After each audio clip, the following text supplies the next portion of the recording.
ఓం గం గణపతి నమః. అందరికీ శుభోదయం. నేను మీ సిద్ధాంతి బీఎస్కే ప్రసరరావుని. ఓం శ్రీ పంచముఖేశ్వర జ్యోతిష పీఠం, వాయిస్ ఆఫ్ 195 బీఎస్కే ప్రసర సిద్ధాంతి ఛానల్. హస్త నక్షత్రం, అందులో పుట్టిన వాళ్ళ యొక్క గుణగణాలు నేను చెప్తున్నాను సంక్షిప్తంగా. మీకు ఎలాబరేట్గా కావాలి అన్నట్టయితే మటుకు ఇందులో డిస్క్రిప్షన్లో వీడియో లింక్ ఇస్తున్నాను. వీడియో ఓపెన్ చేసి చూడండి, మీకు అన్ని విధాలు కూడా తెలుస్తుంది. శ్రీరామచంద్రుల వారు అందరికీ తెలుసు కదా.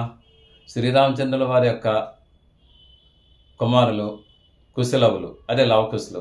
ఈ లవకుశులు పుట్టిన నక్షత్రం హస్త నక్షత్రమే. వాళ్ళు ఈ యొక్క నక్షత్రంలో పుట్టారు కాబట్టి ఈ యొక్క నక్షత్రం యొక్క ప్రాధాన్యత చాలా ఇంపార్టెంట్ అని నేను చెప్తున్నాను. ఇక హస్త నక్షత్రంలో పుట్టిన వాళ్ళకి ఎక్కువగా దానగుణం ఉంటుంది. అదేవిధంగా కీర్తి కాముకులు, కీర్తి వైపే వెంబర్లాడుతుంటారు. ఎక్కువగా అభిమానవంతులు, అభిమానం గలవారు.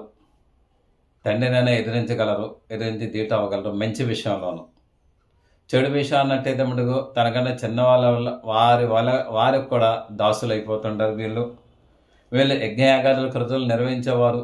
బ్రాహ్మణుల్ని, దేవతల్ని సన్మానించే వాళ్ళు కూడా ఉంటారు. వీళ్ళు ఎక్కువగా ఎడ్యుకేటెడ్స్. అన్ని విధాలు కూడా అన్ని రంగాల్లోనూ కూడా ప్రావీణ్యత ఉంటుంది. ధనవంతులు అవుతారు.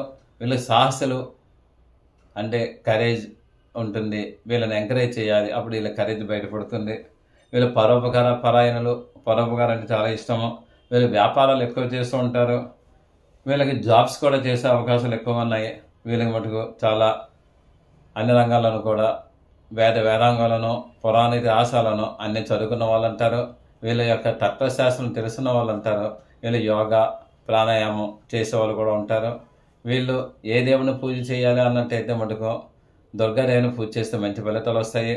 మంచి ఉంగరం పెట్టుకున్నట్టయితే right hand index finger with silver 2.5 to 3.5 carats పెట్టుకుంటే అన్ని విధాలు మంచి ఫలితాలు వస్తాయి. వీళ్ళు దుర్గాదేవిని ఆరాధన చేస్తే అన్ని విధాలు మంచి ఫలితాలు వస్తాయి. శుభం భూయాత్. ఆయురారోగ్య ఐశ్వర్య అభివృద్ధి సదా భగవత్ సేవలో మీ సిద్ధాంతి బీఎస్కేబీ.